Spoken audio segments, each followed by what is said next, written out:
آیت نمبر 4 نحمدہ و نصلی علی رسولہ الکریم اما بعد اعوذ باللہ من الشیطان الرجیم بسم اللہ الرحمن الرحیم وینذر الذین قالوا اتخذ اللہ ولدا صدق اللہ العظیم۔ اللہ تعالیٰ ارشاد فرما رہے ہیں، ڈرا ان لوگوں کو قالوا اتخذ اللہ، جو کہتے ہیں اللہ نے اولاد بنا لی۔ ان کا ذکر ہے جو اللہ کے دربار میں دھتکارے گئے۔ یہود کہتے تھے عزیر علیہ السلام اللہ کے بیٹے، وقالت الیہود عزیر ابن اللہ۔ نصارہ کہتے تھے عیسیٰ علیہ السلام اللہ کے بیٹے، وقالت النصارى مسیح ابن اللہ۔ مشرکین مکہ کہتے تھے فرشتے اللہ تعالیٰ کی بیٹی ہیں، الملائکۃ بنات اللہ۔ حدیث پاک میں آتا ہے کہ اللہ تعالیٰ فرماتے ہیں کہ اولاد آدم کے لیے مناسب نہیں تھا کہ مجھے گالی دے دے۔ یا اللہ کیسے گالی دی ہے؟ تو اللہ فرماتے ہیں کہ جب میرے لیے یہ ثابت کرتے ہیں کہ اللہ کی اولاد ہے، بیٹے بیٹیاں ہیں، یہ مجھے گالیاں دیتے۔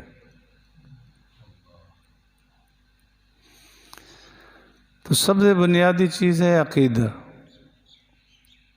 اللہ کی ذات اور صفات میں، افعال میں کسی کو شریک ٹھہرانا بڑا گناہ ہے۔ ان الشرک لظلم عظیم، شرک بڑا ظلم۔ شرک اللہ رب العالمین کو بالکل برداشت نہیں۔ ان اللہ لا یغفر ان یشرک بہ ویغفر ما دون ذلک، کہ اس کے علاوہ کو تو شاید اللہ تعالیٰ معاف فرما دے، لیکن مشرک کو معاف نہیں فرمائے۔ تو کبھی بھی ایسا تصور نہ ہو ذات کے اعتبار سے 2-3 خدا ہیں جیسے عیسائی مانتے، یا تصور میں ایسا ہو کہ افعال میں جیسے اللہ کر سکتا ہے اور بھی ایسے کر سکتے ہیں، یہ سوچ گندی ہے۔ جیسے اللہ رب العالمین کی صفتیں ہیں، کسی اور کو وہ صفتیں ادا کرنا دینا غلط ہے۔ بنیادی طور پر یہ عقیدہ ٹھیک رکھے، شرک نہ ہو۔ باقی اعمال میں کمزوری ہے، اللہ سے امید ہے اللہ معاف کرے گا۔ کریم رحیم ذات ہے، شفقت فرما لیں گے۔ تو قرآن پاک کے نزول کا ایک مقصد بتایا گیا کہ عقیدہ ٹھیک کرو، کہ اللہ رب العالمین ان لوگوں کو قرآن کے ذریعے سے ڈرا رہے ہیں جو کہتے ہیں اللہ کے لیے اولاد ہے، لم یلد ولم یولد ولم یکن لہ کفوا احد۔ نہ اللہ کو کسی نے جنا ہے، نہ اللہ سے کوئی پیدا ہوا ہے، اور نہ ہی اللہ رب العالمین کا کوئی خاندان ہے، کسی سے رشتہ داری نہیں۔ بس جو اللہ رب العالمین سے تعلق جوڑے، عقائد ٹھیک ہونے کے بعد اعمال سے تعلق جوڑے،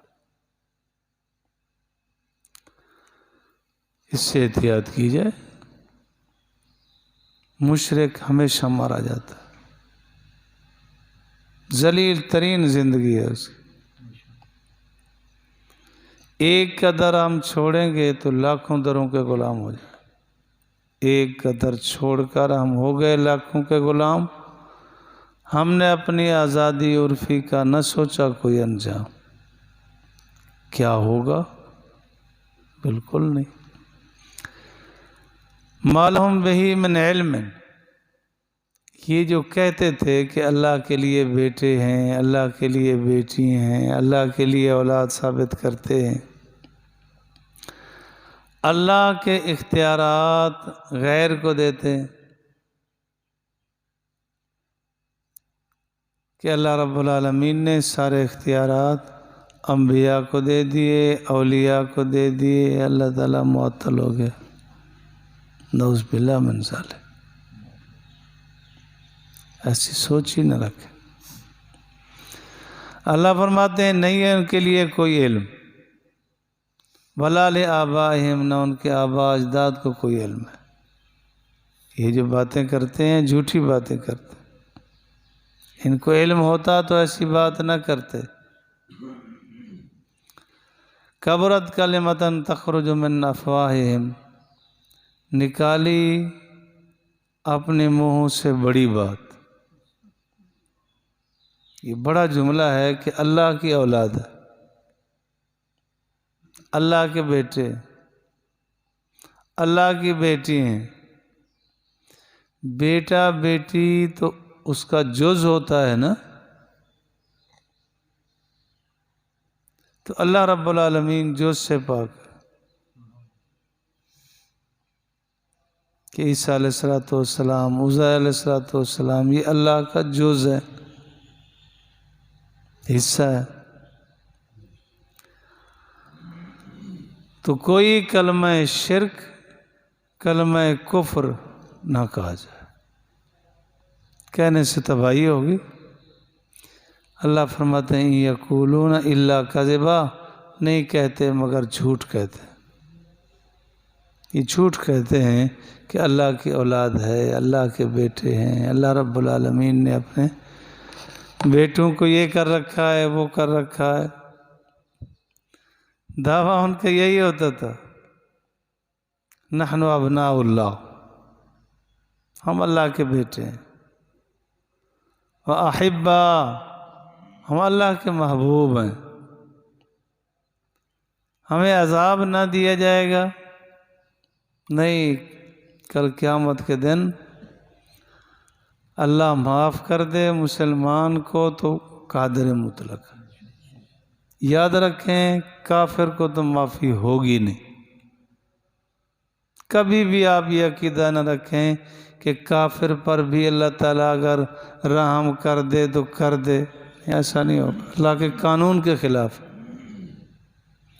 رحم کر دے تو دنیا میں، مرتے وقت اسے کلمہ نصیب کر دے، یہ قادر ہے۔ واقعات بھی ہیں کہ ساری زندگی جہالت پر، کفر پر گزاری، مرتے وقت کلمہ نصیب ہو۔ اور اس سے بھی ڈرنا چاہیے، ایسے واقعات بھی ہیں کہ زندگی ایمان پر گزاری، موت کفر پر آ گئی۔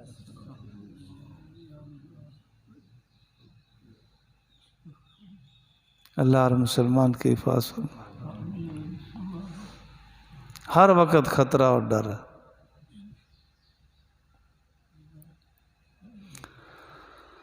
واقعہ پڑھا ہے کہ امام احمد بن حنبل رحمہ اللہ کا جب آخری وقت آیا، بیٹا اونچا اونچا کہتا بھی تھا لا الہ الا اللہ محمد الرسول اللہ، اشہد ان لا الہ الا اللہ۔ آگے وہ فرماتے تھے لا لا، نہیں نہیں۔ بڑا گھبرایا، انہوں نے کہا جی اب لمحات بھی آخری ہیں، پتہ نہیں کیا شکل بنا۔ کچھ ہوش آ گیا تو عرض کیا ابا جی میں کہتا تھا کلمہ پڑھو، تم کہتے تھے لا نہیں۔ فرمایا میں آپ کو تو نہیں کہہ رہا تھا، میرے پاس تو شیطان آ گیا تھا، وہ کہتا تھا یہودی بن جا، میں نے کہا لا۔ وہ کہتا تھا عیسائی ہو کے مر جا، میں کہتا نہیں۔ پھر یہ بھی کہنے لگا کہ تو مجھ سے بچ کے جا رہا ہے، میں نے کہا لا ابھی نہیں، ابھی خطرہ ہے، ابھی بھی خطرہ۔ تو آخری لمحات خاص ایمان بچانے کے ہوتے ہیں۔ لیکن ہمیشہ کا شکوہ میں عرض کرتا ہوں کہ ہمارے معاشرے میں کہ جب آخری وقت آتا ہے تو اس کے ایمان خراب کرنے کی کوشش کی جاتی ہے، دنیا کی طرف توجہ دلائی جاتی ہے، کہا جاتا ہے فلاں مال کا یہ بنے گا، فلاں آ گیا اس سے مل لو، فلاں سے بات کر لو، یہ کر لو۔ اگر آخری وقت میں اس نے بیٹی سے کہہ بھی دیا کہ بیٹا اللہ تعالیٰ آپ کو خوش رکھے، دنیاوی باتیں کرتا کرتا چلا گیا، کلمہ نصیب نہ ہوا، تو کیا تم نے ان کو دیے؟ بیٹی سے باتیں کرا کے کہاں پہنچا دی؟ یہ تو لمحات تھے کہ آخری وقت میں تم کہتے لا الہ الا اللہ پڑھو۔ پہلے تو یہ ہے کہ علماء فرماتے ہیں ماحول بناؤ، کہو نہیں، کہیں موت کی سختی سے انکار نہ کر دے۔ ماحول بناؤ، سارے پڑھنے لگو، جب ایک مرتبہ پڑھ جائے بس، پھر اس نے کچھ نہیں بولا، بے شک 10 دن بعد وفات ہوئی، اس کا وہ آخری کلمہ سمجھا جائے گا۔ من قال آخر الکلام لا الہ الا اللہ محمد رسول اللہ صلی اللہ علیہ وسلم داخل الجنہ، لا الہ الا اللہ کہہ دیا، جنت میں چلا جائے۔ تو اس وجہ سے کلمہ آدمی احتیاط سے نکالے، زبان سے جب بولے تو پہلے تول لے پھر بولے، کلمہ کفر کلمہ شرک نہ نکلے۔ ان یقولون الا کذبا، اللہ مجھے اور آپ کو فہم قرآن فہم حدیث نصیب فرمائے۔